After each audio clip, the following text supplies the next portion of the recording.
أعوذ بالله من الشيطان اللعين الرجيم. بسم الله الرحمن الرحيم.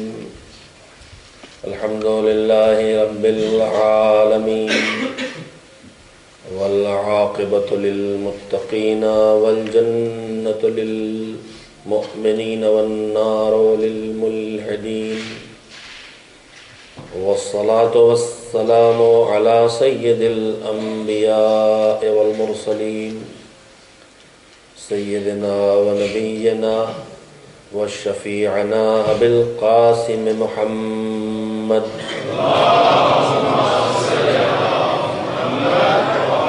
وآل الطيبين الطاهرين المعصومين المظلومين، واللعنة الدائمة الباقية على أعدائهم أجمعين من الآن إلى يوم الدين. أما بعد، فقد ورد عن محمد بن علي الباقر عليه السلام في زيارة عاشوراء: اللهم اجعلني في مقامي هذا ممن تناله منك صلوات ورحمة ومغفرة.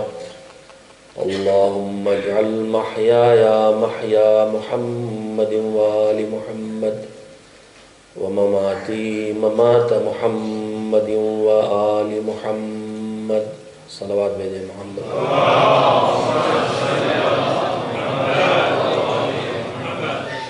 پروردگار، میں حسینی ہوں، حسین کی محبت میرے دل میں ہے، اور میں کربلا میں حاضر نہیں تھا کہ اس شرف کو پا سکتا جو شرف ان لوگوں کو ملا جو اس وقت موجود تھے،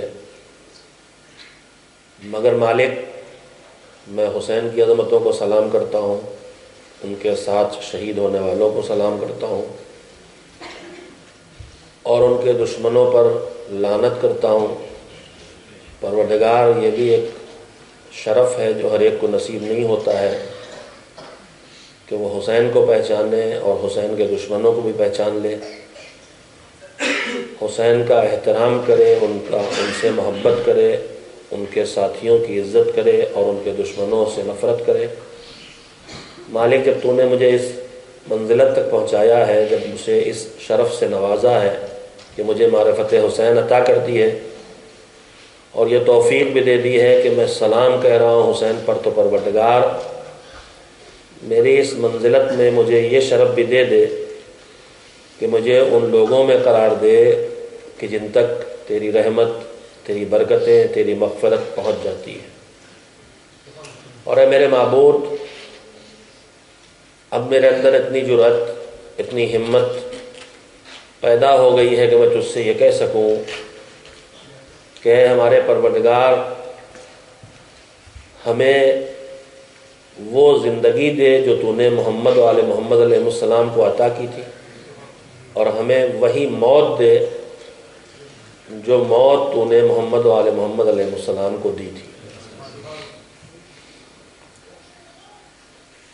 زندگی کے مسائل اور اہل بیت علیہ السلام کے تعلیمات کے عنوان سے جس گفتگو کا آغاز کیا گیا تھا اس عشرے کے اوائل میں نے بالکل شروع میں ایک جملہ کہا تھا کہ روایات محمد و آل محمد علیہ السلام اس بات پر متفق ہیں کہ کسی بھی انسان کی کوئی دعا اس وقت تک قبول نہیں ہوتی جب تک کہ وہ کوشش نہ کرے، عمل نہ کرے۔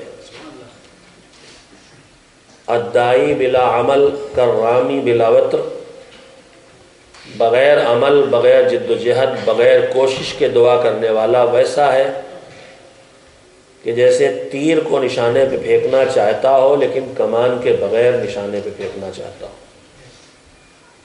لہذا عزیزان محترم اور عزاداران حسین مظلوم، اگر زیارت عاشوراء نے ہمیں یہ معراج دی ہے کہ ہم اپنے مالک کی بارگاہ میں یہ کہنے کی ہمت پیدا کر سکیں، بہت بڑا مطالبہ ہے یہ کہ مجھے محمد و آل محمد کی زندگی دے دے، اور بہت بڑا مطالبہ ہے یہ کہنا کہ مجھے محمد و آل محمد کی موت دے دے۔ اس کے لیے اپنے کو تیار کرنا ہوگا اور اپنی پوری طاقت لگانا ہوگی، اور اس کے لیے سب سے پہلی چیز ہے محمد و آل محمد علیہ السلام کے تعلیمات کو، ان کے دیے ہوئے دروس کو، ان کے دیے ہوئے اسباق کو، ان کی زبان، ان کے عمل، ان کی سیرت اور ان کے کردار سے ملے ہوئے لیسنس کو ہم پڑھیں، سمجھیں اور اسے اپنائیں۔ اور میں نے آپ حضرات کی خدمت میں یہ بات بھی کہی تھی کہ زندگی کے مسائل کا حل تلاش کرنے کے لیے سب کو چھوڑ کے اہل بیت کے پاس ہم کیوں آئے؟ اس لیے کہ مسائل کا حل حقیقتاً انہی کے پاس ہے، دوسروں کے پاس حل نہیں ہے۔ وہ ایک مسئلے کو حل کرتے ہیں تو دوسرا مسئلہ اس سے پیدا ہو جاتا ہے،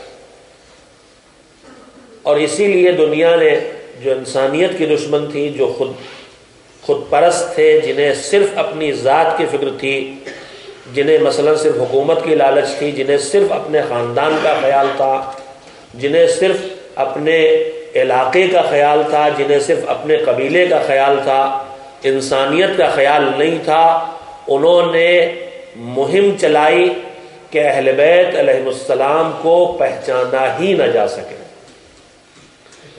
اور دشمن نے سب سے پہلے کوشش یہ کی، 3-4 جملوں میں اپنے نوجوانوں کے لیے اس تاریخ کا خلاصہ بیان کر دوں کہ جو تاریخ گزری ہے اور جس کے بعد آج ہم جن حالات سے دوچار ہیں۔ پیغمبر خدا حضرت محمد مصطفیٰ صلی اللہ علیہ وآلہ وسلم نے زندگی کے آخری دنوں میں جو جملہ کہا تھا کہ کاغذ قلم لے آؤ تاکہ میں ایسی تحریر لکھ دوں کہ جس کے بعد تم کبھی گمراہ نہ ہو، اور اس کے بعد جو بظاہر پیغمبر کے اصحاب میں ہیں، انہی لوگوں میں اور ان کی سربراہی بھی انہی میں سے ایک کوئی کر رہا ہے۔ پیغمبر کے ذہن پہ الزام لگا کے کاغذ قلم نہیں دیا گیا، اور پیغمبر کا ایسا صاحب اخلاق جس نے کبھی کسی دشمن کے ساتھ بھی بد اخلاقی نہیں کی تھی، پیغمبر کو کہنا پڑا کہ ہمارے پاس سے اٹھ کے چلے جاؤ، اور اس کے بعد پھر جب وہ تحریر نہ لکھی جا سکی تو پیغمبر نے جملہ فرمایا، انی تارکن فیکم الثقلین، میں تمہارے درمیان 2 برابر کی قیمتی چیزیں چھوڑ کے جا رہا ہوں، کتاب اللہ ہے وعطرتی اہل بیتی، اللہ کی کتاب اور میری عطرت اور میرے اہل بیت، ما ان تمسکتم بہما لن تضلوا بعدی، جب تک تم ان دونوں سے وابستہ رہو گے میرے بعد گمراہ نہیں ہوگے۔ وَلَن يَفْتَرِقَا حَتَّى يَرِدَ عَلَيَّ الْحَوْض، اور یہ ایک دوسرے سے الگ ہونے والے بھی نہیں ہیں، ساتھ رہیں گے، اور حوض کوثر پر بھی میرے پاس ساتھ ساتھ آئیں گے۔ پیغمبر نے قرآن اور اہل بیت کو لوگوں کے ہاتھوں میں پہنچانے کا اعلان بھی کر دیا، لیکن اس کے بعد دشمن کی طرف سے مہم شروع ہوئی۔ آیت تطہیر نازل ہو چکی تھی جس میں صاف اعلان تھا کہ اہل بیت کو اللہ نے ہر کمال سے نوازا ہے، اور ہر عیب سے اور ہر کمی اور ہر برائی سے دور رکھا ہے۔ دشمنوں نے پہلی کوشش یہ کی کہ دماغوں میں یہ شبہ پیدا کر دیا جائے کہ اہل بیت ہیں کون۔ اس میں بحث شروع ہو گئی کہ اس سے مراد ازواج نبی ہیں، کہ نبی کے گھر والے ہیں، کہ نبی کی بیٹی ہے، کہ نبی کے نواسے ہیں، کہ کون ہیں۔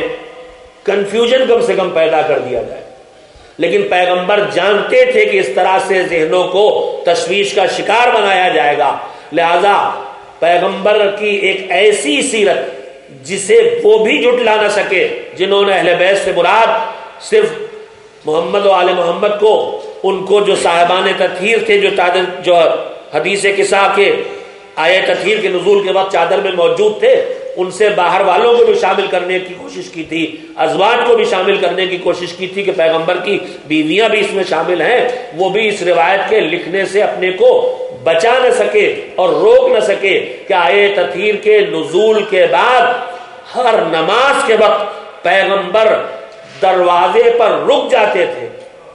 کس کے دروازے پر؟ فاطمہ کے دروازے پر.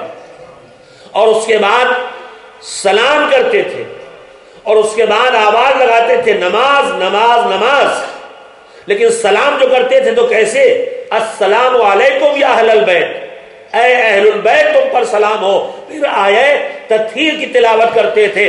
پیغمبر 6 مہینے تک 5 نمازوں سے پہلے اس عمل کو دوہرا کے پہچانوا رہے تھے. تمہیں اہل بیت دیکھنا ہے تو دروازہ پہچان لو، وہی اہل بیت میں ہے جو فاطمہ کے گھر میں ہے. اگر ازواج نبی میں کوئی اہل بیت ہوتا، اگر ان گھروں میں بھی کوئی اہل بیت ہوتا جو نبی کی بیویوں کے گھر تھے، تو پیغمبر وہاں بھی کھڑے ہو کے یہ سلام کرتے. ایک ہی دروازے پر سلام پہچانوانے کے لیے تھا. تو دشمن نے پہلی کوشش یہ کی. میں اپنے نوجوانوں کے لیے تاریخ کے خلاصہ سے بیان کر رہا ہوں.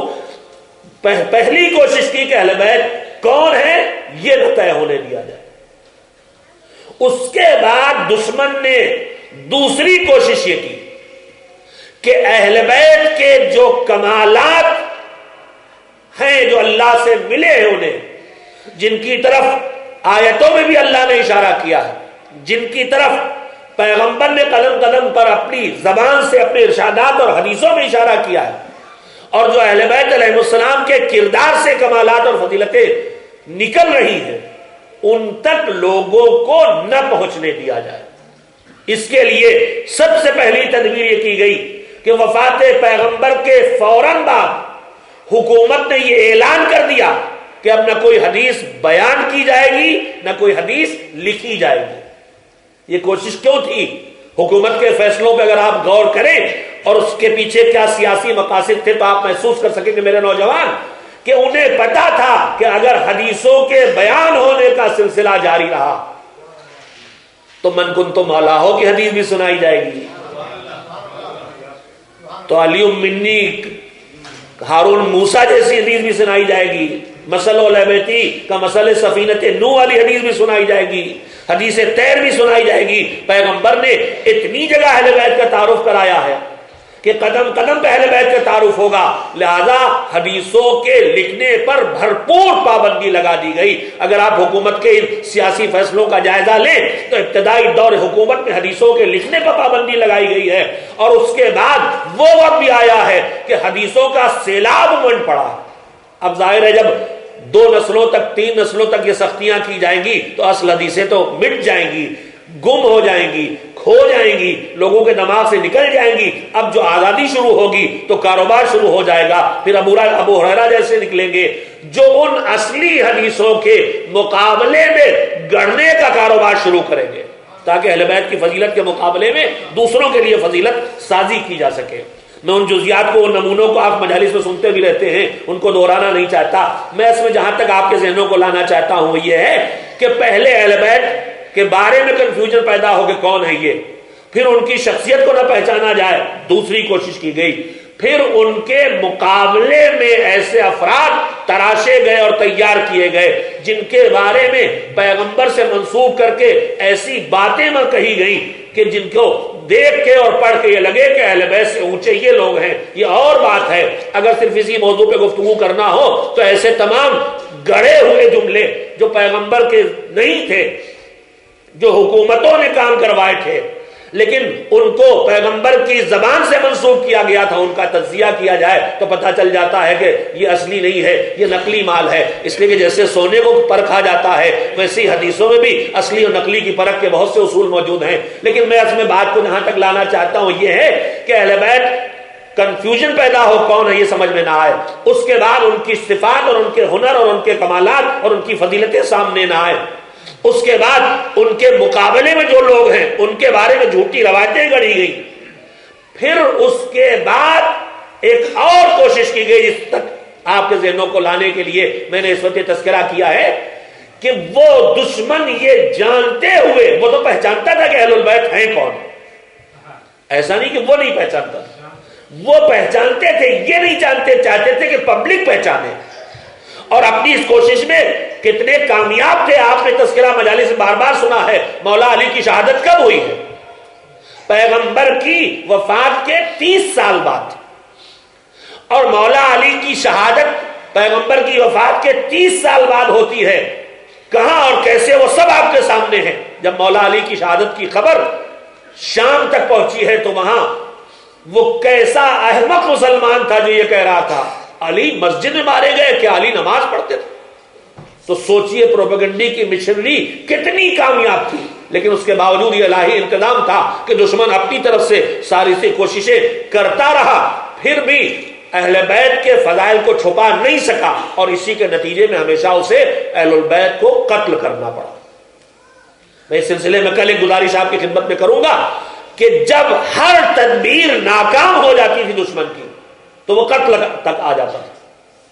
لیکن جن تدبیروں کا میں نے تذکرہ کیا اس میں سے ایک بات جو اس وقت آج کہنا چاہتا ہوں یہ ہے کہ ان کی فضیلتیں چھپائی جائیں، ان کے مقابلے میں فضیلتیں گڑھی جائیں، اہل بیت پہچانے نہ جا سکیں، اہل بیت کو گھروں میں قید رکھا جائے، اہل بیت کو قید خانوں میں رکھا جائے، یہ ساری سے، اور یہاں تک کہ انہیں قتل کر دیا جائے. یہ ساری باتیں کرنے کے ساتھ ساتھ دشمن ایک کام اور کرنے کی کوشش ہمیشہ کرتا رہا.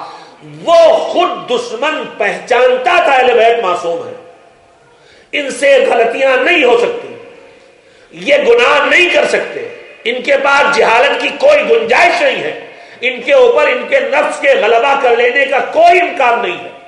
لیکن اس کے باوجود دشمن جب موقع ملتا تھا تو کوشش کرتا تھا کہ کسی صورت اہل بیت کو ان کی عظمتوں اور بلندیوں کے اس ٹھکانے سے کچھ نیچے لے آیا جائے، جس کے ذریعے وہ کلچر کا حملہ کرتا تھا، تہذیب کا حملہ کرتا تھا، جس کے لیے میں نے اتنا وقت آپ کا لیا ہے. جس پوائنٹ تک آپ کے ذہنوں کو لانے کے لیے میری اس بات کا مطلب ابھی واضح نہیں ہوا ہوگا.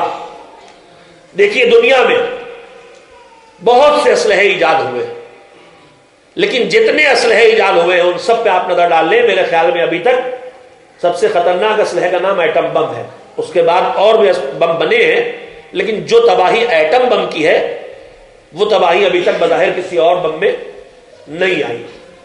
ایٹم بم کا تجربہ جاپان میں کر لیا گیا دوسری جنگ عظیم میں، ہیروشیما میں بم مارا گیا اور ناگاساکی میں بم مارا گیا.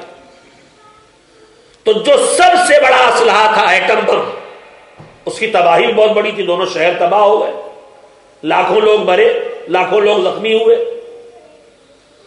یہ تو اس وقت جس وقت بم مارا گیا ہے تو مرنے والے بہت اور معذور و زخمی ہونے والے بہت، سب سے بڑا نقصان. لیکن کیا اس کا اثر ختم ہو گیا؟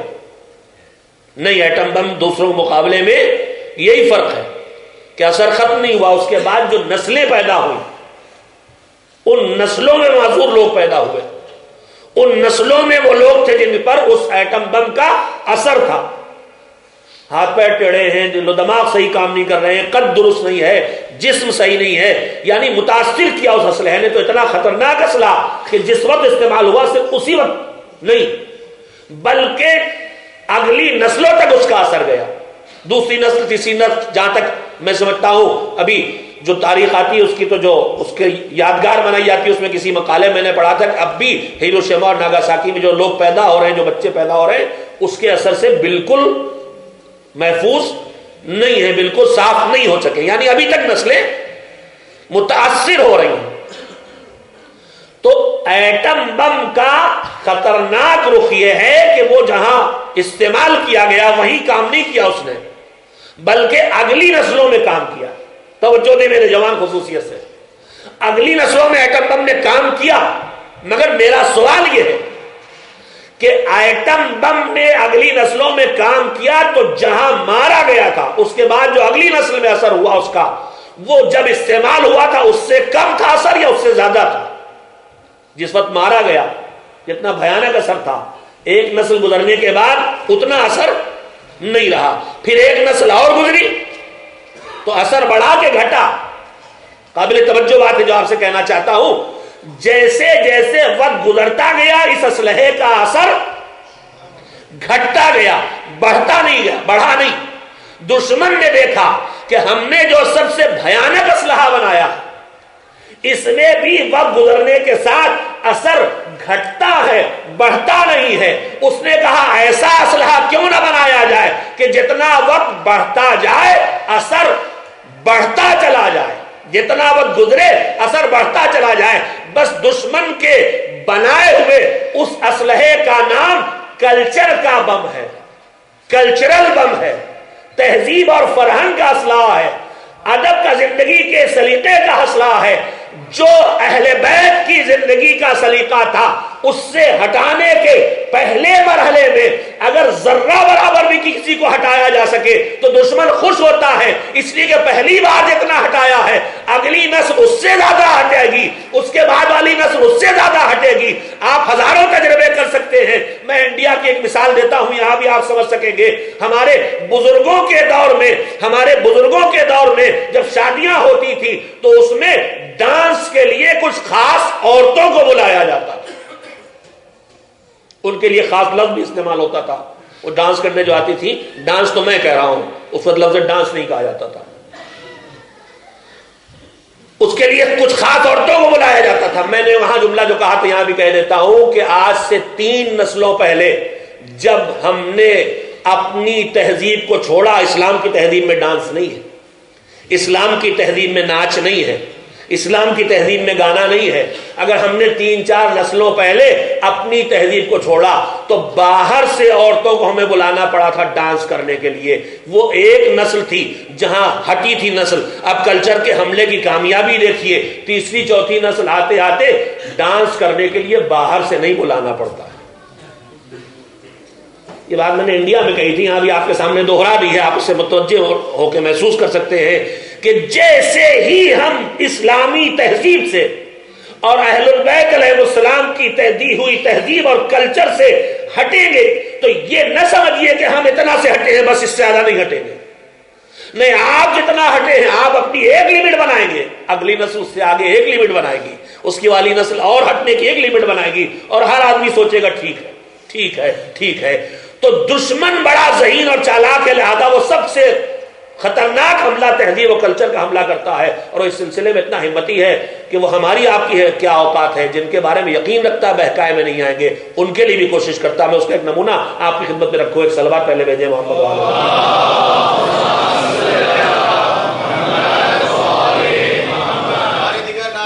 تھوڑا تھوڑا آگے تشریف جائیے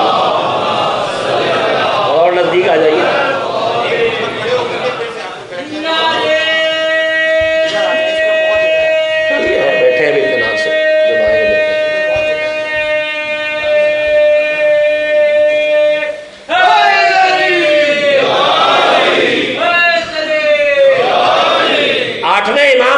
علی رضا علیہ السلام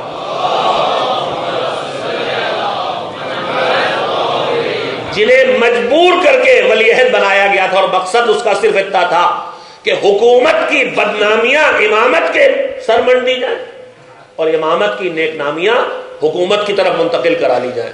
اور دشمن اس سازش میں ناکام ہوا. لیکن اس کے درمیان جو کوششیں کی تھی مامون نے، اس میں ایک کوشش تھی کہ اپنی ایک بیٹی کی شادی امام رضا سے کی. اس شادی کی تقریب کی جا رہی ہے. اب دربار سجا ہوا، بادشاہ وقت کی شادی. البتہ یہ بادشاہ ہیں کون؟ اپنے کو خلیفۃ المسلمین کہتے ہیں، مسلمانوں کے خلیفہ اور حاکم ہیں، ان کے یہاں کوئی غیر اسلامی کام نہیں ہونا چاہیے. لیکن دربار کو آراستہ کر کے امام کو مرکزی جگہ پہ بٹھا دیا گیا. اس کے بعد روایت کہتی ہے، میں صرف یہ تاریخ کا ایک چھوٹا سا تذکرہ آپ کو اس لیے سنا رہا ہوں کہ دشمن خود اہل بیت کے لیے کوشش کرتا ہے کہ جو ان کی اپنے گھر کی تہذیب ہے، جو ان کے اپنے گھر کا کلچر ہے، اس سے انہیں ہٹا لیا جائے تو ہمارے لیے کتنی کوششیں کرے گا. لہذا ہمیں ہوشیار رہنے کی ضرورت. امام تشریف فرما ہے، ایک شخص جو اس وقت کا بہترین گانا گانے والا تھا، وہ جو مر گیا نا مردود، آج کل کیا کہتے تھے اس کو؟ ہاں وہی سمجھ لیے اپنے دور میں. اس کا نام تھا مخارق. اس لفظ کا مطلب ہوتا ہے کہ پھاڑ دینے والا، توڑ دینے والا، یعنی اس کا کام ہی یہی تھا. مردود قسم کا انسان، لیکن داڑھی بہت لمبی رکھے تھا. دشمن بڑا چالاک ہوتا ہے، وہ جانتا ہے کہ کس دور میں اپنی بات پہنچانے کے لیے کون سا حلیہ اپنایا جائے. جہاں جیسی ضرورت ہو، داڑھی بہت بڑی سے، اور کام کیا؟ سب سے زبردست گانا گانے والا، اور اس کے ساتھ ساتھ ہارمونیم یا تنبور یا جو چیز بھی ہو ہاتھوں سے بجائی، ستار، اس کا بجانے والا. اپنے ہاتھوں میں اسے لے کے بجاتا تھا. تو مامون نے اسے بلوایا اور کہا کہ تم اگر ان کو جو داماد بنا چکا امام کے لیے کہا اگر تم ان کو تھوڑا سے بھی وہاں سے اس جگہ سے ہٹا سکو جہاں وہ ہیں اور تھوڑا سے دنیا کی طرف لا سکو تو ہم تمہیں بہت بڑا انعام دیں گے. اب اس نے کہا کہ اس کا بھی جملہ عجیب و غریب کہا اگر ان کے اندر ذرہ برابر بھی دنیا کی کوئی خواہش ہوگی تو مجھے کامیابی ملے گی. اس کا جملہ خود کہہ رہا تھا کہ وہ شبہ اس کو بھی یقین نہیں ہے کہ کامیابی ملنے والی ہے. ذرہ برابر بھی. دشمن کی بھی ایک گواہی ہوتی ہے, گواہی دوست کی ہوتی ہے, گواہی دشمن کی ہوتی ہے, دشمن کی گواہی. روایت کہتی ہے کہ امام جہاں تشریف فرما تھے کرسی پر, اس کے پہلو میں آ کے بیٹھ گیا اور پہلے اس نے امام کو دیکھیے کسی مضبوط ارادے والے انسان کو, اٹل ارادے والے انسان کو اگر ڈگمگاہٹ اس کے ارادے میں پیدا کرنا ہے تو یکبیک کوئی ایسی حرکت اس کے پاس کر دی جائے جو اسے الجھن کے شکار کر دے, بے چین کر دے, تو ارادے کمزور ہو جاتے ہیں. امام کے پہلو میں بیٹھ کے سب سے پہلے اس نے گلے سے ایسی بےہودہ آوازیں نکالی جیسے اونٹ آوازیں نکالتا ہے. یہ صرف اس لیے تاکہ امام سبکی محسوس کریں, توہین محسوس کریں, کچھ جھنجھلاہٹ کے شکار ہوں گے, کچھ غصے کا شکار ہوں گے اور اس کے بعد کچھ ایکشن ری ایکشن ہوگا اور ہمیں گڑبڑ کرنے کا موقع مل جائے گا. اس نے اپنی آواز نکالی, امام بالکل ایسے ہی بیٹھے رہے جیسے آواز امام کے کانوں تک گئی نہیں. اب اس کے بعد اس نے اپنے ہاتھوں میں تنبورا یا جو چیز بھی تھی جو بجاتا تھا وہ لے کے اور گانا شروع کیا اور پورے دربار کو اپنا گرویدہ بنا لیا. یہ مناظر تو آپ بھی دیکھا ہی کرتے ہیں, دیکھ لیتے ہو تو بہت بس دیکھنے ہی کی حد تک رہے معاملہ, وہ بھی ٹی وی پہ کر کے بھی دیکھ لیا ہو, اس سے آگے نہ جانا چاہیے. میں وہ پورا دربار میں وہ گانا گا رہا اور ایک کے بعد دوسرا, دوسرے کے بعد تیسرا, تیسرے کے بعد چوتھا, جب سلسلہ دیر تک چلتا رہا تو امام نے ایک مرتبہ مڑ کے اس سے ایک جملہ کہا, اتق اللہ اتق اللہ یا ذل غفور. اے لمبی داڑھی والے, دیکھیے جملہ بھی امام کیوں کہہ رہے ہیں, یعنی یہ گانا باجا عام حیت کے ساتھ تو کچھ چل بھی جاتا, لیکن تو گمبک اپنی ظاہری شکل جو اللہ کی اطاعت والی بنائے ہوئے ہے اور اس کے بعد یہ حرکتیں کر رہا ہے. فرمایا کہ اتق اللہ, اللہ سے ڈر. بچے سے ہی امام نے کہا اللہ سے ڈر. روایت کہتی ہے ہاتھوں میں جو ستار تھا وہ چھوٹ کے گرا اور اس کا ہاتھ مفلوج ہو گیا, زبان بند ہو گئی. بعد میں اس کو بلوایا مامون نے اور پوچھا کہ کیا ہوا تھا, تو اس نے کہا کہ فرزند رسول نے جب مجھ سے کہا اللہ سے ڈرو تو میرے پورے وجود پر ایک ایسی ہیبت طاری ہو گئی کہ میرے بس میں نہیں رہ گیا کہ میں کچھ کروں, اور میرے دونوں ہاتھ شل ہو گئے اور وہ ہیبت اس وقت بھی میرے اوپر طاری ہے. عزیزوں, میں نے یہ تذکرہ کیوں سنایا ہے, جو اتنے عظیم ہیں, جو اتنے کردار والے ہیں, جن کے بارے میں دشمن خود کہہ رہا ہے کہ اگر ذرا سے بھی دنیا کی للک ہوگی تو میں بہکا لوں گا ان کا, دشمن کے جملہ بتا رہا ہے کہ دشمن سمجھ رہا ہے کہ ان کے اندر دنیا کی کوئی خواہش نہیں پائی جاتی ہے, اتنے مضبوط ہیں جو ایسے صاحبان کردار ہیں, ان کو بھی اپنے کلچر کی طرف لا کے گمراہ کرنا چاہتا ہے. تو میرے عزیزوں ہوشیار رہنا, زمانے میں دشمن کا سب سے بڑا حملہ یہی ہے کہ تمہیں اہل بیت کی تہذیب سے الگ کرتا چلا جائے, تمہارے گھروں میں دشمنان اہل بیت کی تہذیب اور کلچر کو پہنچاتا چلا جائے. ایک صلوات بھیج دے محمد و آل محمد.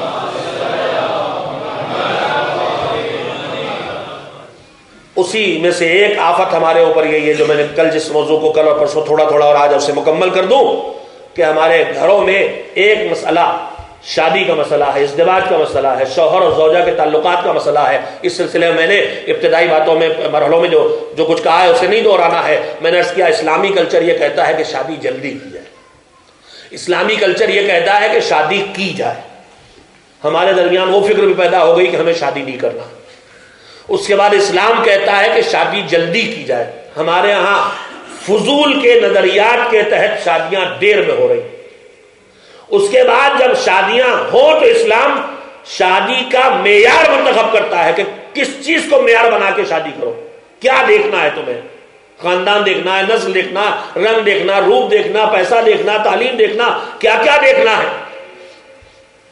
اسلام نے اس کا معیار بنایا کہ سب سے اہم چیز یہ ہے کہ سب سے پہلے یہ دیکھو کہ ایمان ہے کہ نہیں، دین ہے کہ نہیں، تقویٰ ہے کہ نہیں، اخلاق ہے کہ نہیں۔ ہم نے چونکہ ان تمام مرحلوں میں اسلام کو بھلایا، اب شادیاں کہے پہ ہو رہی ہیں، کہیں پیسہ دیکھ کے شادی کی جا رہی ہے، کہیں خاندان دیکھ کے شادی کی جا رہی، کہیں شکل و صورت دیکھ کے شادی کی جا رہی، کہیں پاسپورٹ دیکھ کے شادی کی جا رہی۔ جو اس ملک کی آخری آفت ہے وہ یہی ہے۔ مجھے سننے کو ملا اسٹیٹس، تو میں سمجھا اسٹیٹس کا مطلب ہوگا مکان کتنا بڑا ہے، گاڑی کون سی چلاتے ہیں، تو مجھے پتا چلا نہیں، یہاں کے اسٹیٹس کا مطلب یہ ہے کہ آپ کا پاسپورٹ کس کلر کا ہے۔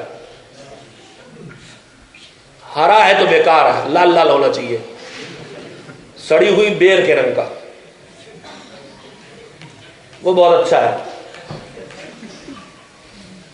سب سے پرانا رنگ یہی ہے نا، پھلوں کو دیکھا ہوگا آپ نے، خاص کر کے بیر سوکھ جاتی کس رنگ کی ہو جاتی۔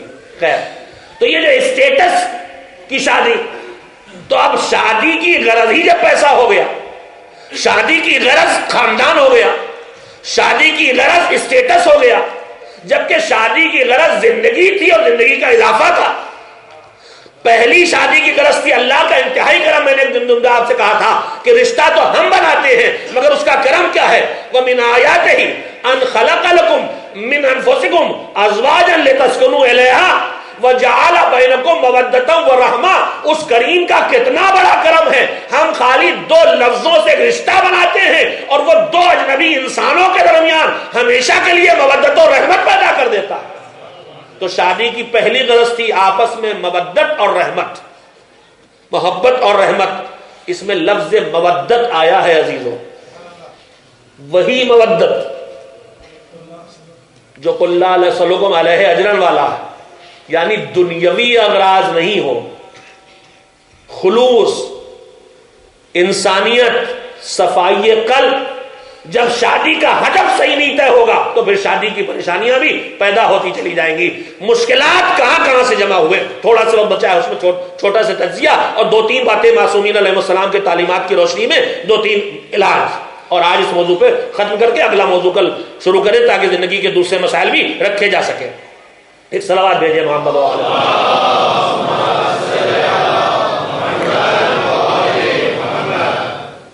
دیکھیے، میں نے کل آپ سے کل یا پرسوں یہ بات کہی تھی کہ ہم جتنے یہاں بیٹھے ہیں اور جتنا عالم تشیع ہے، سادات ہے یا غیر سادات؟ سادات کا مطلب یہ ہے کہ اولاد ائمہ میں ہے، یعنی مکے سے مدینے ہمارے اجداد آئے اور مدینے میں پھر ائمہ طاہرین شہید ہوتے رہے اور ان کی نسلیں بکھرتی رہی۔ عراق، ایران اور ایران کے علاوہ ان ملکوں میں جو آج روس کے ارد گرد آباد ہیں وہاں، اور وہاں سے نکل کے پھر پاکستان، انڈیا پھیلتے چلے گئے۔ تو ہم مہاجر رہے، جب ہجرتیں کرتے رہے تو مختلف تہذیبوں سے گزرتے رہے۔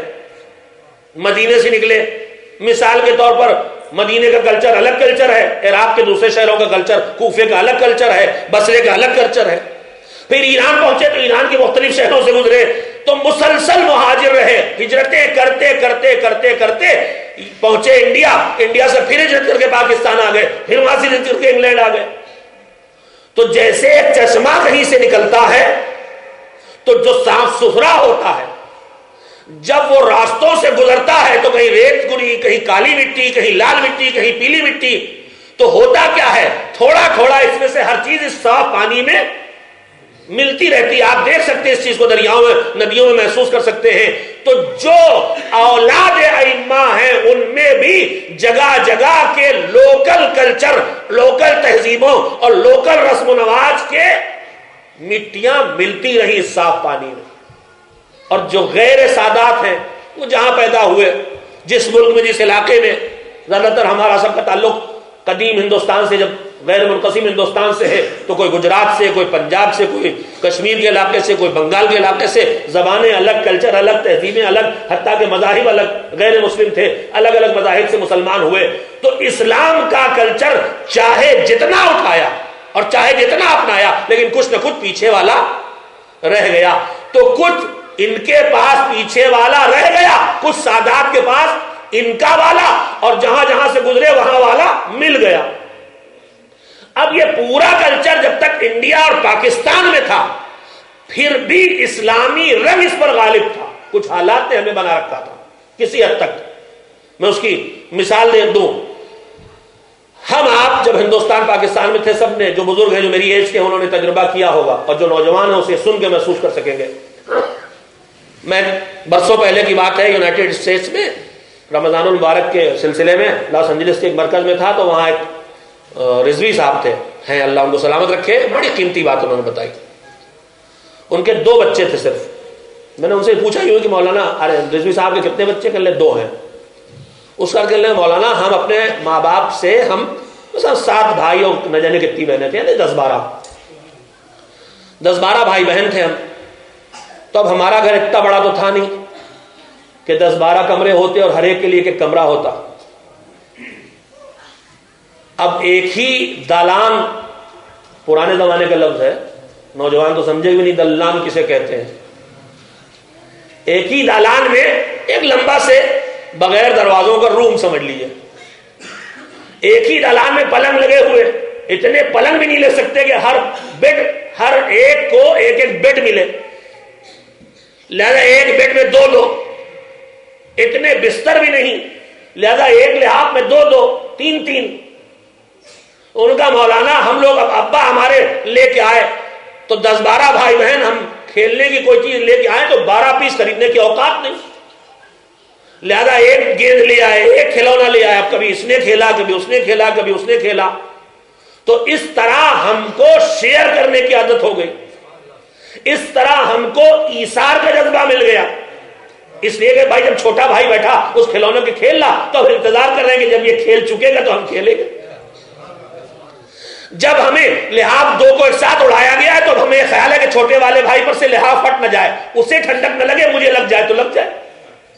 تو یہ سب ہم نے دھیرے دھیرے سیکھ لیا۔ کوئی اچھی چیز کیلے اس وقت ایک مصیبت ہوا کرتے تو کوئی آج کی طرح آپ کے پاس فراوانی ہے ماشاءاللہ، تو اب اگر لے کے بھی آ گئے، ایک بھائی نے ایک بہن نے 2 کھا لیے تو ایک حصہ غائب ہو گیا، تو اب اس سے صبر کرنا پڑے گا۔ تو کہیں صبر کی تربیت مل جاتی تھی، کہیں ایثار کی تربیت مل جاتی تھی، کہیں دوسرے کا خیال رکھنے کی تربیت مل جاتی تھی۔ کہا مولانا ان نعمتوں کی فراوانی نے ہمارے ان بچوں سے یہ ساری تربیتیں چھین لی ہیں، کمرے الگ ہیں، دنیا کی ہر چیز ان کی الگ ہے، ان کی الگ ہے، تو ان میں ایثار کہاں سے پیدا ہوگا، ان میں دوسرے کا خیال رکھنے کا جذبہ کہاں سے پیدا ہوگا؟ تو میرے عزیزو، ایک تو اتنی لمبی مسافت نے ہم سے بہت کچھ اسلام چھین لیا تھا، پھر یہاں آ کے جو ہمیں یہاں زندگی ملی تو اس میں جو مادیت کی فراوانی ملی تو اس نے ہم سے نہ جانے کتنی چیزیں چھین لی ہیں۔ ایثار ہم سے چھنتا چلا جا رہا ہے، صبر کرنے کی طاقت ہماری کم ہوتی چلی جا رہی ہے، اندر ارادے کی مضبوطی ہماری گھٹتی چلی جا رہی ہے۔ تو اسلام کا کلچر حالات کے تحت جب ہم سے چھنتا چلا جا رہا ہے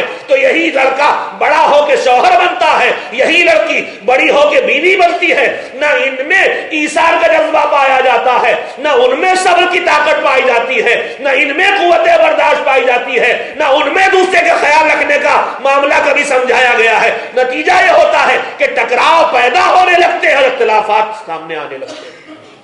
ان کا حل اگر ہے تو صرف اسی میں ہے کہ ہم ان حالات سے لڑ کے بھی اپنے اندر اہل بیت علیہ السلام کے دیے ہوئے عطا کیے ہوئے کلچر کو زندہ رکھیں اور اسے بچا کے رکھیں اور اس کی حفاظت کرنے کی کوشش کریں۔ 2 حصے ہیں زندگی کے، ایک طرف مرد ہے اور ایک طرف عورت ہے۔ میں اپنے جوان بھائیوں سے بھی عرض کر رہا ہوں اور اپنی کمسن بہنوں سے بھی جن کی یا ابھی شادی ہوئی ہے یا ہونے والی ہے۔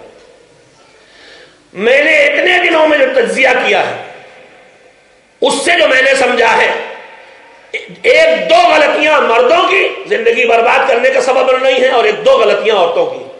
2 نہیں کہہ رہا ہوں، 1-2، 3 بھی ہو سکتی، 4 بھی ہو سکتی۔ خاتون خانہ کی جو غلطی میں نے محسوس کی ہے، سب کی نہیں، لیکن ان میں ایک چیز یہ ہے کہ وہ بہت جلدی بدگمان ہونے کی عادی ہوتی ہے۔ ذرا سی بات، اگر 2-3 فون کسی کے آ گئے شوہر کے فون پر کسی اور آواز زنانی لگی تو ان کے دل میں بدگمانی کے علاوہ کچھ نہیں پیدا ہوگا۔ ان کو یہی لگے گا بس کام خراب ہونا شروع ہو گیا۔ دوسری طرف جو مرد ہے اس کے دماغ میں بیٹھا ہوا ہے کہ میں حاکم وقت ہوں، بادشاہت چھوٹی ہو گئی، انگلینڈ خود ہی چھوٹا ہو گیا تھا، اس میں سے اور چھوٹی ہو گئی، یہ گھر ان کا بادشاہی کی جگہ رہ گیا، اور ان کی رعایا میں ان کی بیگم صاحبہ، حالانکہ یہاں تو بیگم ہی ملکہ ہیں، اور یہاں کے حالات دھیرے دھیرے پلٹ بھی رہے ہیں کہ گھروں میں بھی اب کنگ صاحب نہیں رہ گئے، ملکہ صاحبہ ہو گئی ہیں۔ ایک جس چیز نے بگاڑا ہے ان چھوٹے چھوٹے پوائنٹس کے بغیر تبصرے کے میں تذکرے کر کے 2-3 تعلیمات لبید کے تذکرہ کروں، ایک چیز جس نے بگاڑا ہے وہ ہے ہماری بہنوں کے طرف سے جو مائکہ کہلاتا ہے، وہ مائکے والوں کی بیجا دخل اندازی۔ میں نے بہنوں کا لفظ شاید غلط کہا ہے، دونوں طرف سے ہے۔ مائکے والے یعنی جو گھر والے ہیں، لڑکے کے گھر والے اور لڑکی کے گھر والے۔ میرا اپنا ذاتی تجربہ یہ ہے کہ اگر ان دونوں میں چھوٹے سے اختلافات پیدا بھی ہوں اور انہی کے حوالے کر دیے جائے کہ تمہیں حل کرنا ہے، تو اختلافات ختم ہو جاتے ہیں، اور جہاں گھر والوں نے دخل اندازی شروع کی وہی اختلافات دونوں طرف سے ٹیچنگ شروع ہو جاتی ہے۔ ایک سے ایک ماہر کھلاڑی آئے ادھر، 50 سال کی ساس صاحبہ اور 60 سال کے سسر صاحبہ، زبردست مہارت رکھنے والے امپائر لوگ، اور یہ بیچارے نئے بالکل۔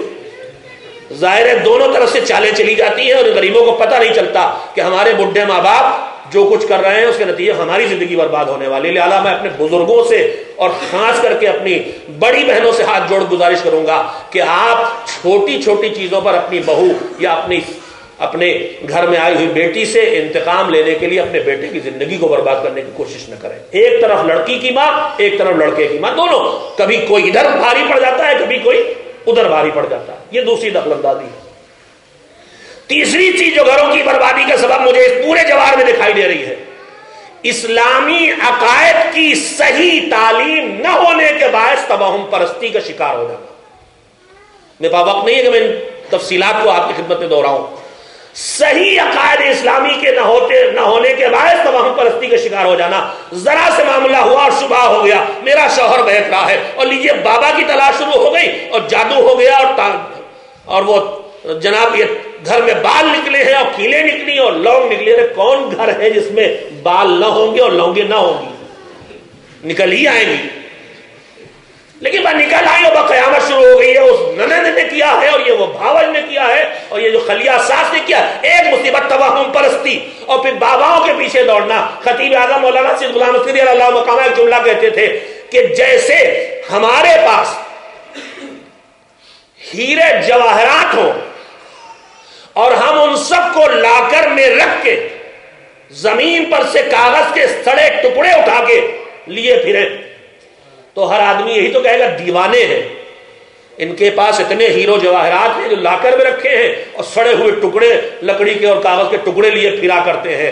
میرے عزیزو، جن کے پاس اہل البیت جیسے عظیم کردار ہوں، ان کو چھوڑ کے باباؤں کے پاس جانے والے میرے خیال میں وہی دیوانے ہیں جو سڑے ہوئے لکڑی کے ٹکڑے اور کپڑے سمیٹا کرتے ہیں۔ ایک صلوات مل جل کے بھیج دے محمد و آل محمد۔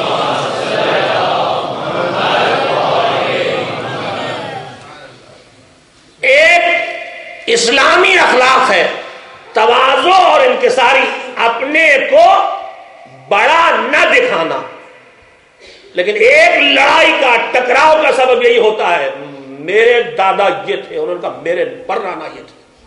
لیجیے اب داداؤں پر ناناؤں کی جنگ شروع ہو گئی، نہ میاں کچھ ہے نہ بیوی کچھ ہے، جو تھے وہ گزر گئے، اب اس سے کیا فائدہ ہے؟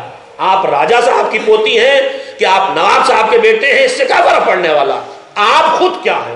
اور سب سے اچھا تو یہ ہوتا کہ آپ کہہ سکتے فخر سے کہ میں غلام محمد و آل محمد ہوں، اور وہ کہہ سکتی میں کنیز آل محمد و آل محمد ہوں۔ آؤ مقابلہ کرو، اس میں کون زیادہ ہے؟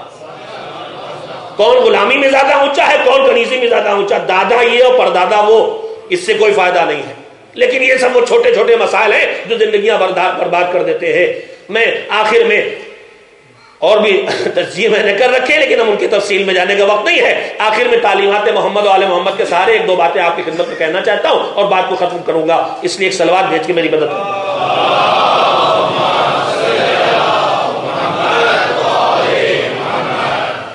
بنیادی باتیں جو زندگی کے ازدواجی زندگی کے مسائل پیدا ہوتے ہیں ان کا حل کرنا ہے تو چند باتوں پہ توجہ دینا ہوگی. پہلی بات، اللہ نے اس کائنات میں جو کچھ بنایا ہے اس کی ڈیوٹی معین کر دی ہے. کس لیے بنایا ہے، اسے کیا کرنا ہے، یہ اسے اس کے لیے معین کر دیا ہے. جس اللہ نے ہر ایک کی ڈیوٹی معین کی ہے وہ ایسا تو ہے نہیں کہ مرد اور عورت کو بنا دے اور ان کی ڈیوٹی معین نہ کرے کہ تمہیں کیا کرنا اور تمہیں کیا کرنا ہے. اب اللہ نے ڈیوٹی معین کر کے بانٹی تو کیسے، کس کے ذریعے بانٹی؟ رسول اکرم حضرت محمد مصطفیٰ صلی اللہ علیہ وآلہ وسلم. جب اللہ کے اس کی ہوئی تقسیم کو ہم نظر انداز کرنا شروع کرتے ہیں تو وہیں سے بنیادی مسائل بگڑنا شروع ہو جاتے ہیں. میں اس بات کو سمجھانے کے لیے اپنے نوجوانوں تک اپنی بات کو پہنچانے کے لیے ایک مثال دیتا ہوں کہ اللہ نے میرا یہ پورا بدن ہے، اس میں آنکھیں بھی ہیں، کان بھی ہیں، ناک بھی ہیں، ہاتھ بھی ہے، زبان بھی ہے، سبھی کچھ ہے. اس میں سے ہر ایک کی کوئی نہ کوئی ڈیوٹی ہے کہ نہیں ہے؟ زبان کی ڈیوٹی ایک الگ ڈیوٹی ہے، آنکھوں کی ڈیوٹی دوسری ہے، کانوں کی ذمہ داری تیسری ہے، ہاتھوں کا کام اور ہے. تو سب کے کام بٹے ہوئے ہیں نا. آنکھ کا کام دیکھنا ہے، زبان کا کام بولنا ہے، کانوں کا کام سننا ہے، ہاتھوں کا کام چیزوں کو لینا دینا ہے، پیروں کا کام اٹھنا بیٹھنا چلنا پھرنا ہے. اللہ نے سب کے لیے ذمہ داریاں بانٹ دی ہیں. اب زندگی چلانا ہے ٹھیک سے تو کیسے چلے جب یہ سب اپنی اپنی ڈیوٹی کریں؟ اگر ذرا سے بھی آپ نے اپنی ڈیوٹی میں کمی کی تو زندگی میں پریشانی پیدا ہو جائے گی. کم سجائی دینے لگا، کم سنائی دینے لگا، زندگی میں پریشانی پیدا ہو جائے گی. ہاتھ پیر کمزور ہو گئے، زندگی میں پریشانی پیدا ہو جائے گی. زندگی سلیقے سے کب تک چلے گی؟ جتنا ذمہ داری جتنی جس کو دی گئی ہے وہ اس ذمہ داری کو پورا کرے. اب اگر میں اپنی عقل مندی کر کے اللہ کے بنائے نظام کو توڑنے کی کوشش کروں کہ اس نے جس کی جو ڈیوٹی لگائی ہے میں ادھر سے ادھر پہنچاؤں کہ صاحب ہاتھی کیوں ہمیشہ لین دین کریں، ہاتھی سے ہمیشہ کیوں مصافحہ کریں؟ ہم انسان ہیں، ہم صاحب اختیار ہیں. ہاتھ مصافحہ کرنے کے لیے کوئی ضروری ہے؟ ہوا کرے. اب جو ایک صاحب آئے تو میں نے ہاتھ بجائے پیر بڑھا دیا مصافحہ کرنے کے لیے، تو اس کے بعد جو ہونا وہ آپ کو معلوم ہی ہے کیا ہوگا. ہم نے سوچا یہ کیا طریقہ ہے کہ صاحب ہمیشہ ہاتھ سے ہی کھاتے. دسترخوان میں بیٹھے تو ہم نے کہا نہیں، ہم آزاد انسان ہیں، ہمیں پورا اختیار ہے، ہم ہاتھ سے نہیں کھائیں گے. اب ہم نے لقمے توڑ دوڑ کے پیروں سے کھانے کی کوشش شروع کر دی تو ظاہر ہے جو حشر ہوگا وہ معلوم ہے. دسترخوان سے اٹھنے لگے کھا پی کے جتنا بھی نصیب ہوا. اب پیروں کا کام تھا چلنا. ہم نے کہا بیچارے جب سے بنائے گئے ہمیشہ چل رہے ہیں، ان کو کچھ آرام ملنا چاہیے. بڑی ڈیوٹی لگا دی اللہ نے، آج پیروں پہ نہیں چلنا، مجھے ہاتھوں پہ چلنا شروع کر دیا میں نے. اب جو میں نے ہاتھوں پہ چلنا شروع کیا تو پوری دنیا جو دیکھ رہی کہے گی ابھی تو ممبر سے اترے تھے ٹھیک ٹھاک تھے، کیا ہو گیا؟ تو ہاتھوں کا کام پیروں سے لیا میں نے تو زندگی دشوار بنی. اب قیمتی جملے سنیے گا. ہاتھوں کے بجائے پیروں سے کھانے کی کوشش کی میں نے، پیروں کے بجائے ہاتھوں پہ چلنے کی کوشش کی میں نے، تو زندگی دشوار ہوئی کہ نہیں؟ دشوار بھی ہوئی، تماشا بھی بن گئی. اگر دسترخوان پہ 100 آدمی کھا رہے تھے اور میں نے پیر سے لقمے توڑ توڑ کھانا شروع کیا تو سب مجھے دیکھیں گے. اگر سڑک سے گزروں گا سب پیروں پہ چلنے، کوئی کسی کو نہیں دیکھے گا، اور میں ہاتھوں پہ چلنا شروع کروں تو سب مجھے دیکھیں گے. تو جو جس کا کام تھا جب تک اس سے میں نے لیا زندگی آسان بھی رہی، زندگی باوقار بھی رہی. لیکن جیسے ہی میں نے اللہ کی بنائی ہوئی ڈیوٹی میں چینج کیا زندگی دشوار بھی ہو گئی، زندگی تماشا بھی بن گئی. لیکن ذرا سے مثال اور آگے سن لیں. ہم زمین پہ بیٹھے تھے، مجلس ختم ہوئی، 1 گھنٹے سے 1.5 گھنٹے سے بیٹھے ہوئے تھے، گھٹنے مڑے مڑے تھک گئے. اب جو ہم اٹھنے لگے تو پیروں میں طاقت نہیں ہمارے. یہ پیر اٹھ کے کھڑے ہونا پیروں کا کام ہے کہ ہاتھوں کا؟ زمین پہ بیٹھے ہیں تو اٹھ کے کھڑا ہونا پیروں کا کام ہے، ہاتھوں کا کام نہیں ہے. لیکن جب میں نے پیر کی طاقت لگائی اور پیر کمزور محسوس ہوئے تو میں نے ہاتھ زمین پہ ٹیک دیے. تو جو پیروں کا کام تھا ہاتھوں میں اس سے مدد لی. اٹھ کے گئے، قرآن مجید پڑھنے خیال پیدا ہو گیا، رکھا ذرا ہاتھ اس سے اٹھایا، نہیں پہنچا تھا، بس 2 انگل اور اوپر تھا قرآن. ہاتھ جب ناکام ہو گئے تو پیروں نے کہا گھبراؤ نہیں، ذرا پنجے کے بل کھڑے ہو گئے اور ہاتھ پہنچ گئے۔ تو جب میں نے پیروں کا کام ہاتھوں سے لیا تو زندگی بنی تماشا اور دشوار، جب ہاتھوں کا کام پیروں سے لیا تب بھی تماشا اور دشوار بنی، لیکن جب پیر کمزور ہوئے تو اس میں ہاتھوں نے مدد دے دی، جب ہاتھ کمزور ہوئے تو پیروں نے مدد دے دی، تو زندگی کی دشواری دور ہو گئی۔ بس میرے عزیزو، اسلامی تقسیم زندگی پہچانو۔ پیغمبر نے اپنی بیٹی کے شادی کے فوراً بعد آ کے کہا تھا گھر کے اندر کا کام فاطمہ کرے گی، گھر کے باہر کا کام علی۔ ہم نے اس نظام کو توڑا ہے، مانے چاہے نہ مانے، لیکن زندگیوں کے ٹوٹنے کا ایک بڑا سبب یہی ہوتا جا رہا ہے کہ ہم نے الہی نظام کو توڑنے کی کوشش کی ہے۔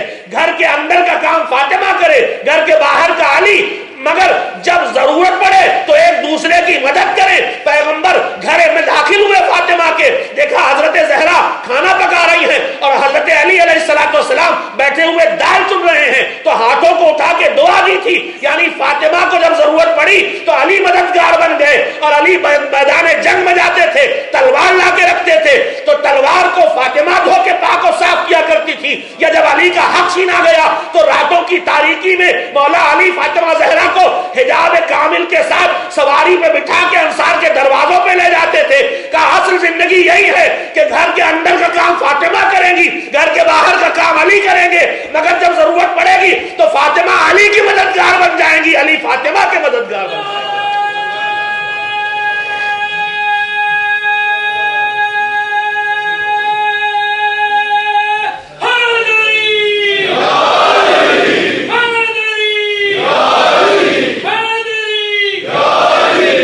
یہ بنیادی باتیں ہیں جنہیں قبول کریں یا نہ کریں آپ، مگر یہ تعلیم اہل بیت یہی ہے، اور جو اس سے جتنا دور ہٹے گا، کہتے ہیں مولانا یہاں جب تک دونوں نہ کمائیں تو دونوں کمانے کے لیے راستہ ڈھونڈیے کہ گھر میں بیٹھ کے کمائے۔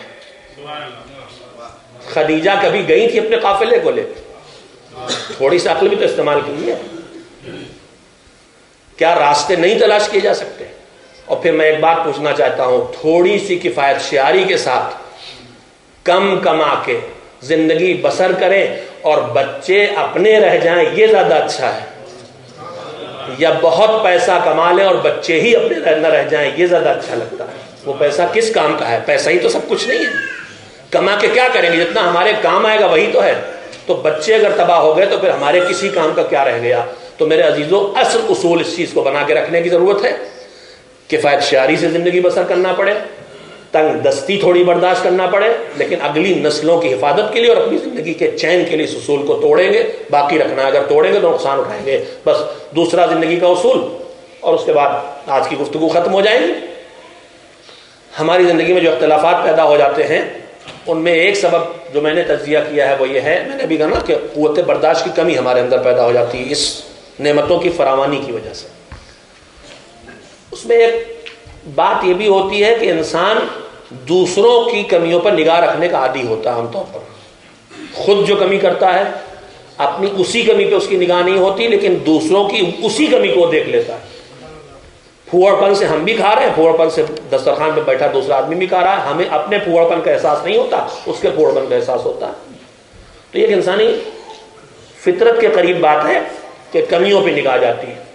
اب اس میں الگ الگ مزاج کے لوگ ہوتے ہیں، بہت زیادہ باریک نگاہ اور کچھ کم باریک نگاہ والے، لیکن کمی سب لوگ محسوس کر لیتے ہیں۔ میں اپنے بھائیوں اور بہنوں سب کی خدمت میں کر رہا ہوں کہ زندگی کا ایک سلیقہ ہے۔ 8ویں امام حضرت علی رضا علیہ السلام کا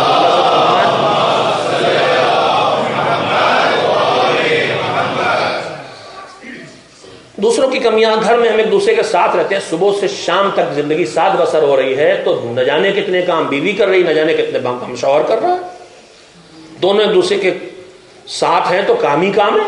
اب اس میں ہر کام میرا مرضی کی، بیوی کا ہر کام میری مرضی کے مطابق ہو اور میرا ہر کام بیوی کی مرضی کے مطابق، دو الگ الگ انسان ہیں۔ 100% ایک ہو جانا ہو جاتی ہے زندگی، کوشش کی جائے تو ہو بھی جاتی ہے، اور کوشش یہی ہے کہ اصول یہ بنا لیا جائے کہ دین کی پابندی کرنا ہے، تو ساری زندگی میں یکسانیت پیدا ہو جائے گی، اس لیے کہ دین تو ایک ہی ہے۔ دین کی پابندی کو کا اصول اگر زندگی میں بنا لیا جائے گا تو پھر اختلاف ختم ہوتے چلے جائیں گے۔ تو اب اس میں اختلاف بھی ہوتا ہے، لیکن کچھ خاص کر کے ایک جو ہوتے ہیں، کچھ مرد بھی کچھ عورتیں بھی، دونوں ایک مزاج کے ہوتے ہیں۔ ایک خاتون کی ان کا مزاج یہی تھا کہ ہمیشہ وہ اپنے میاں کی ہر بات میں کوئی نہ کوئی کمی نکال لیتی تھی اور تانے دیا کرتی، تم نکمے ہو، تم کچھ نہیں کرتے ہو، تمہیں کچھ نہیں آتا۔ تو شوہر نے سوچا کہ بھائی اتنے نکمے ہونے کے تانے، آج کچھ کر دکھاؤ۔ اس بیچارے نے بڑی محنت کی اور پہاڑ پہ جا کے اور اپنے ہاتھوں میں وہ سوپ ووپ باندھ کے اور چھلانگ لگا کے اڑنا شروع کر دیا اور پورے گاؤں میں گشت لگایا۔ اب وہ چھلانگ لگا، اڑا اور واپس آیا کہ اب تو آج ہم مطلب جیت گئے اور بیگم آج تو تعریف کریں گے۔ بہت سینہ اکڑائے ہوئے گھر داخل ہوئے۔ جیسے ہی داخل ہوئے تو اس سے پہلے کہ یہ کہتے کہ آج میں ایک کارنامہ کر کے آؤں، بیگم کہنے لگی دیکھو وہ اڑ رہے تھے اور تم تو ایسے نکمے ہو کہ یہ بھی نہیں کر سکتے۔ تو اس نے کہا کہ وہ جن کی آپ تعریف فرما رہی ہیں وہ کوئی اور نہیں اڑ رہا تھا، وہ میں ہی اڑ رہا تھا۔ فوراً کہنے لگا اچھا یہی بات تھی جو تم ٹیڑھے اڑ رہے تھے۔ یعنی ایک تو اتنا بڑا کارنامہ بیچاری نے کیا اور اس کے بعد اس میں بھی عیب نکال لیا۔ تو ہر طرف مزاج ہوتا ہے، صرف عورتوں میں نہیں مردوں میں بھی ہوتا ہے۔ ایک صاحب نے ایک خاتون سے شادی کر لی، شادی جو آج کل کے معیار ہے شکل صورت دیکھ کے کر لی، اچھی شکل، آگے کچھ دیکھا نہیں، تربیت کیسی ہے، گھر کا ماحول کیسا تھا، ماں باپ نے انہیں گھر کے اندر رکھ کے کچھ سینہ پرونا، کچھ کھانا پلانا بھی سکھایا ہے کہ نہیں سکھایا ہے، یا یہ چھٹولی ممی کی چھٹولی بیٹی بن کے رخصت ہو گئی۔ ہاں بھائی یہی حالات ہیں، بیٹیاں پالی جاتی ہیں 20 سال کی ہو گئی، چائے بنانا نہیں آتی، کہا ابھی چھوٹی ہے، ابھی چھوٹی ہے تو بڑی ایک دم سے جو ہوگی تو قیامت ہی آ جائے گی، پھر چائے تو بنا نہیں پائیں گی، ہاتھ جلائیں گی، یا شوہر کا دل جلائیں گی، اپنے ہاتھ جلائیں گی۔ بہرحال اسی ٹائپ کی شادی ہو گئی۔ اب وہ شکل تو اچھی تھی، اب گھر میں آئی تو بیچارے عورتوں کو دیکھا نہیں تھا، اب وہ کھانا وانا پکانا نہیں آتا تھا اور ان کا مزاج میں کچھ عیب جوئی تھی۔ تو ہر جملے انہوں نے ایک جملہ طے کر لیا، کاش تمہیں جیسی اللہ نے شکل دی ہے ایسی عقل دی ہوتی۔ تو بیچاری چائے بنا کے لائی، یار ایسے چائے بنتی، کاش جیسی اللہ نے تمہیں شکل دی ہے ایسی اچھی عقل بھی دی ہوتی، جو کام کرے یہی طنز، کاش جیسی تمہیں اللہ نے شکل دی ہے ایسی عقل دی ہوتی۔ جب وہ سنتے سنتے تھک گئی مومنہ تو اس نے ایک دن کہا سنو مجھے جو کچھ کہنا ہو کہہ لو مگر میرے مالک کو کچھ نہ کہو۔ یہ جو تم کہتے ہو کہ جیسی عقل دی ہے شکل دی ایسی عقل دی ہوتی، میرے مالک پہ اعتراض کر رہے ہو، مجھے جو چاہے کہہ لو۔ کہا سنو تم روز جو سوال کرتے ہو کہ جیسی شکل دی ایسی عقل دی ہوتی، تو آج سن لو کہ مجھے اللہ نے شکل اتنی اچھی کیوں دی، عقل کیوں نہیں دی۔ مجھے تم کہتے ہو نا کہ شکل اتنی اچھی دی عقل کیوں نہیں دی، کہا وجہ یہ ہے مجھے اللہ نے اتنی اچھی شکل تو اس لیے دی تاکہ تم مجھے دیکھ کے شادی کر لو، اور مجھے عقل اس لیے نہیں دی تاکہ میں تم سے شادی کر لوں۔ عقل ہوتی تم سے تھوڑی کرتا شادی۔ تو تھوڑا سے ایک صرف اور تذکرہ سن لیں تو یہ جو عیب نکالنے کی عادت ہے، کمیاں ہوں گی، زندگی الگ الگ ہے، ہم ایک دوسرے کے بالکل مطابق ڈھل نہیں سکتے۔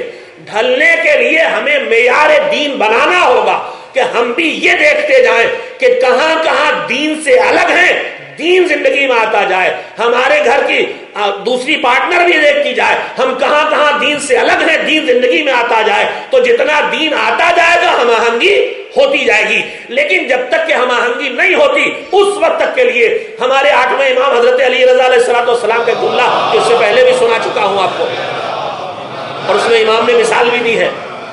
ابھی باہر نکلیں گے آپ چائے پئیں گے، یہاں تو خیر بنی بنائی چائے مل رہی ہے آپ کو، ماشاءاللہ زحمتیں اٹھا رہے ہیں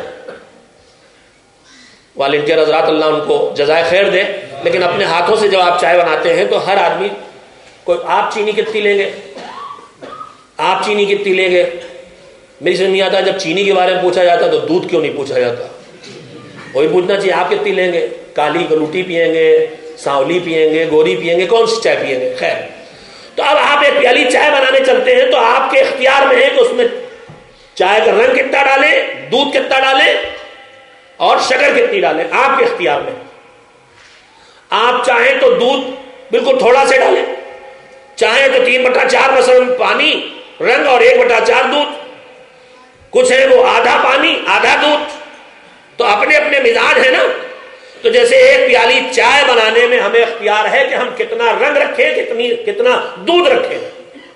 امام نے فرمایا کہ اللہ نے اس انسان کو ذہانت دی ہے، ہوش مندی دی ہے، سمجھداری دی ہے، عقل مندی دی ہے، باریک بینی دی ہے، اتنے لفظ میں بول دیا ہوں، اب تو انشاءاللہ جوان سمجھ گئے ہوں گے. باریک نگاہ دی آدمی کو، سمجھ جاتا ہے معاملے کی تہ کیا ہے. چھپا کے بھی غلطی ہو تو پکڑ لیتا ہے، تاڑ لیتا ہے. یہاں پہ یہ کھیل ہو رہا تو چالاکیوں کو آدمی پکڑ لیتا ہے، مکاریوں کو آدمی سمجھ لیتا ہے، دیکھ لیتا ہے. تو اللہ نے ہم کو ذہانت بھی دی ہے، لیکن اس ذہانت کے ساتھ ساتھ تھوڑی سی غفلت بھی دی ہے. کبھی بالکل ہی سامنے کی بات ہوتی ہے، آدمی کا دھیان نہیں جاتا اس طرف. کبھی بالکل ہی سامنے کی چیز ہوتی ہے اور اس پر توجہ نہیں ہوتی. اللہ نے ذہانت بھی دی ہے، یہ بھی جینے کے لیے ضروری ہے. غفلت بھی دی ہے، یہ بھی جینے کے لیے ضروری ہے. امام نے فرمایا بڑا کام کا اصول ہے. جب سے میں نے روایت پڑھی میں کوشش کرتا ہوں اپنی زندگی میں سے ہمیشہ باقی اور زندہ رکھوں. اور میرے جوانوں، کم سے کم تمہاری زندگی بہت باقی ہے، اس اصول زندگی کو یاد رکھنا، بہت کام آئے گا. کہ بزنس میں ہو، چاہے جاب پہ ہو، چاہے کاروبار میں ہو، چاہے گھر کی گھریلو زندگی میں ہو، آدمی کے پاس ذہانت ہے. یہ کمی، وہ خرابی، یہ ہے، وہ برائی، 6 جگہ دیکھے گا.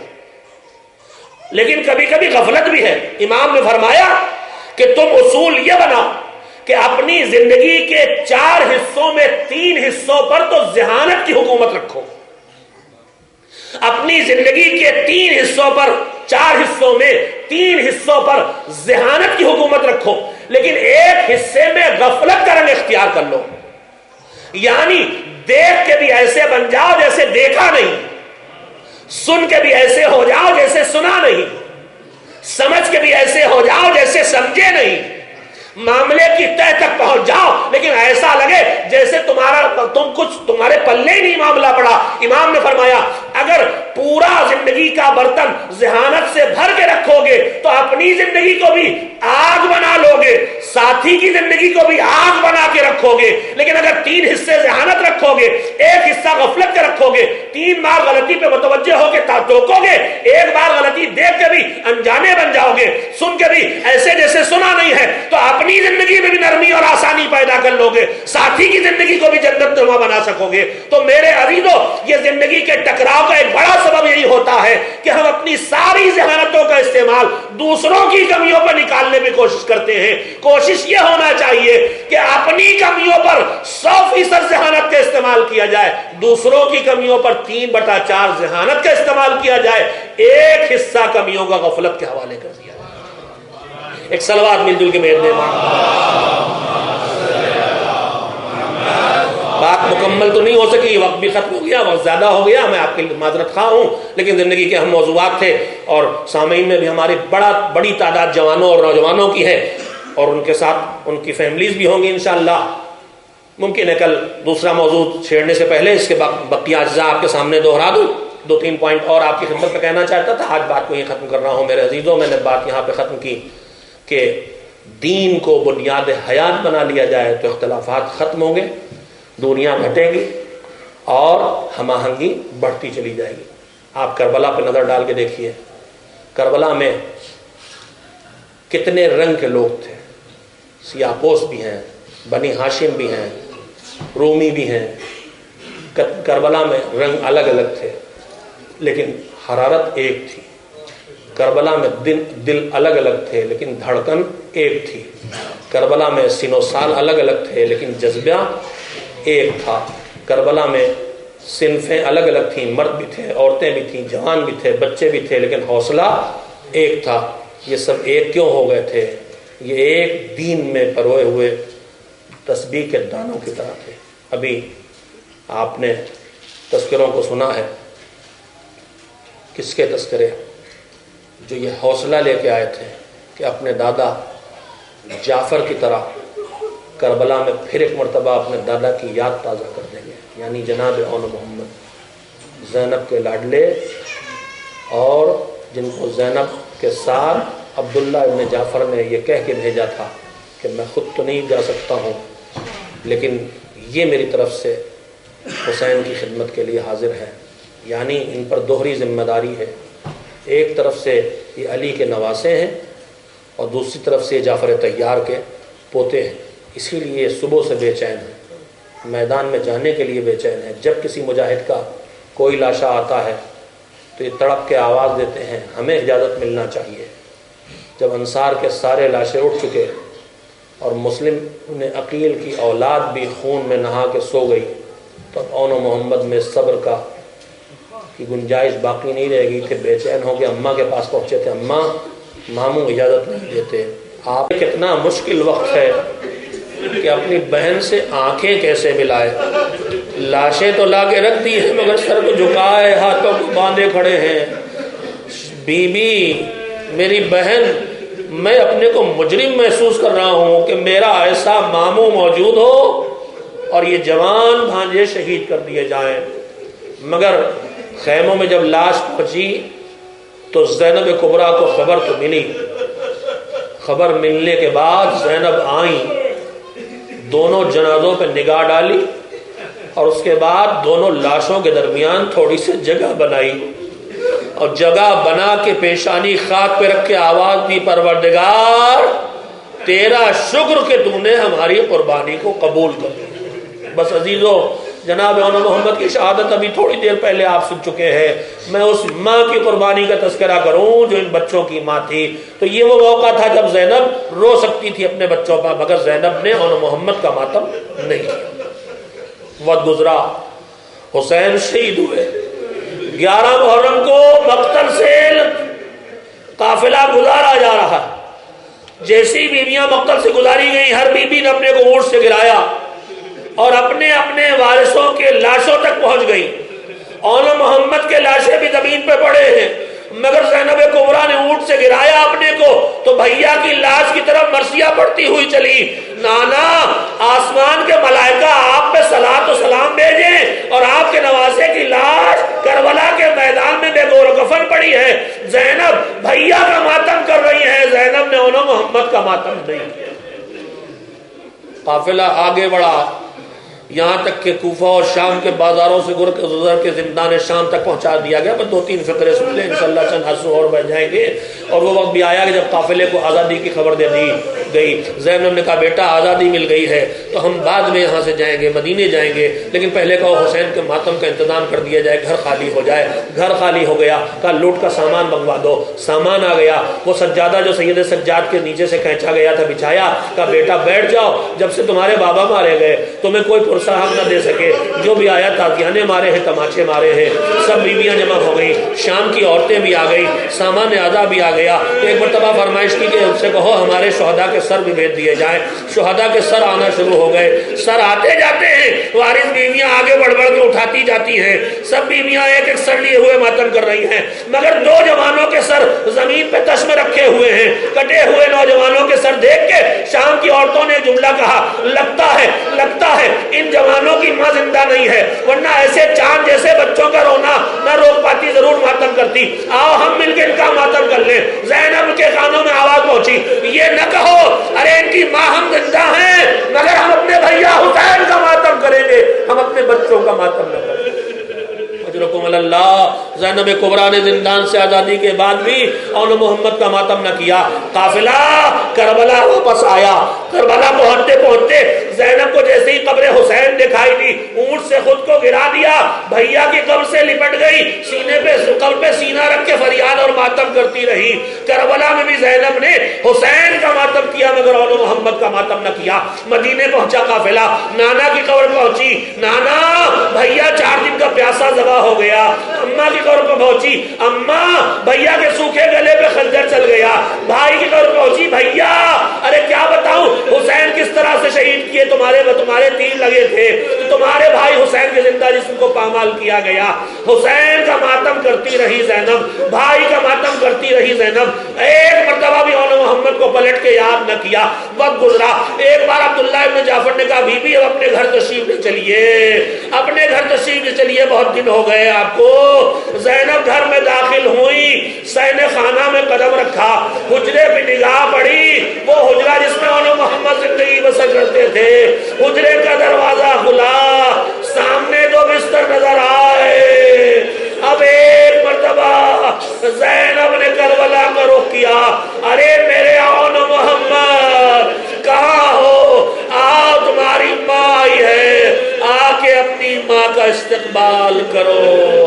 بس یہ ایک لمحے کی یاد تھی جو اس ماں نے اپنے بچوں کے لیے کی ہے، ورنہ ساری زندگی زینب حسین کو یاد کرو سَيَعْلَمُ الَّذِينَ ظَلَمُوا أَيَّ مُنقَلَبٍ